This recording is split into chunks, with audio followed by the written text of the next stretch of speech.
I am wearing the lovely shawl that my friend Rhonda Neville's made me.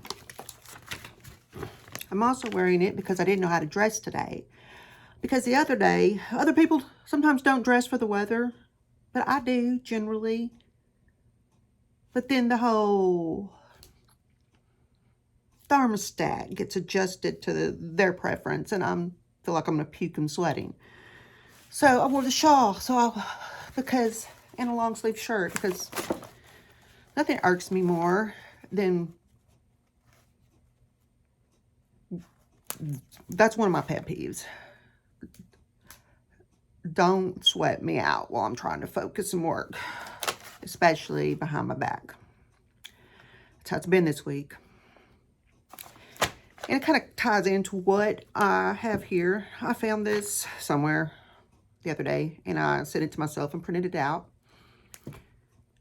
And it's really an interesting little thing. It says, it's about taking yourself where you go when you think something's better somewhere else, or the grass is greener on the other side, or whatever. So, here we go. If we find nothing of interest where we are likely to find little of lasting interest, that dang partial, where we wish to go. And that's a quote from Edwin Way Teal, I believe is what it said. It is better over there, or is it? It is better over there. More action at that table, that group, that city, that country. If only I were there, I'd feel better. What an ancient old idea that is. Where I live is inside. Nothing on the outside changes that. Yes, I can find a distraction, a place to escape, and for some people, that's another place, a physical place, or a job, for some people it's drugs and alcohol. For some people it's adultery or fornication or porn. There's just all kinds of distractions. Food, running. That was two opposite polars for me that I've done for distractions. A place to escape. But it won't last. Time now to look within, take an inventory, make an amends. A 12th step call even for some people. Wherever I go, Tibet or Timbuktu, Mount Everest or the moon, or a mountain out on the top of some cool place in Arkansas with my friend. That's our dream. I take myself with me. Do I like the company? Do I like my own company? That's a good question. Something for all of us to think about. Because I've been there. Oh, if I move here, things will be different. Oh, they weren't. They were different, just not what I expected. If I finish this degree, things will be different. They were different, just not what I expected. If I change jobs, things will be different. They were different. I guess I kind of didn't know what to expect. And right now, here I am. And in the beginning of this video, I was fussing about temperature control. There's always going to be people like that wherever you go. Though the older I get, the more fussy I get about it. And then they leave like a little scripture down here from Leviticus 19:34, Amplified, my favorite version.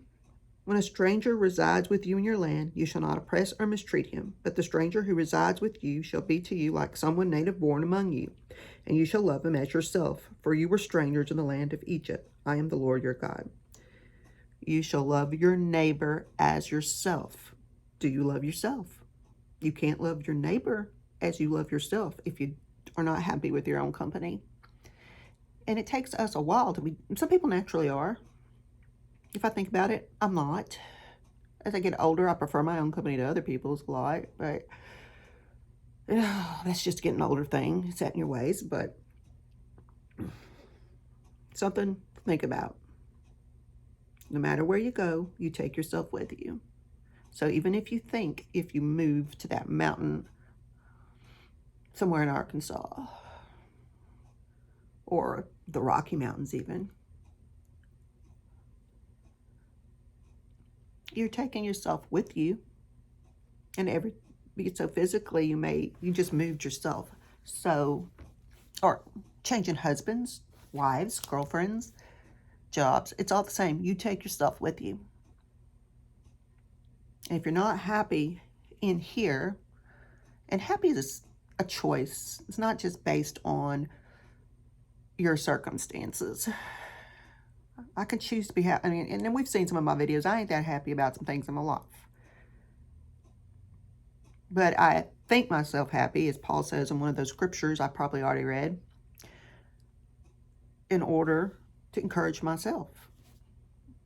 And that's what this whole channel kind of is. It's me trying to encourage myself. And every once in a while, I get comments from people that I've never seen comment before that are encouraged by whatever I said or they needed to hear it. And that's the whole point.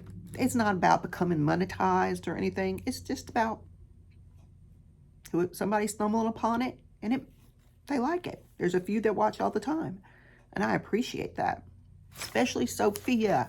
She comments every time. And I know there's another lady, I think her name's Skywatcher. She watches a lot from her Roku, yeah. That's usually how I watch YouTube anyway. Myself, occasionally I go and comment. However,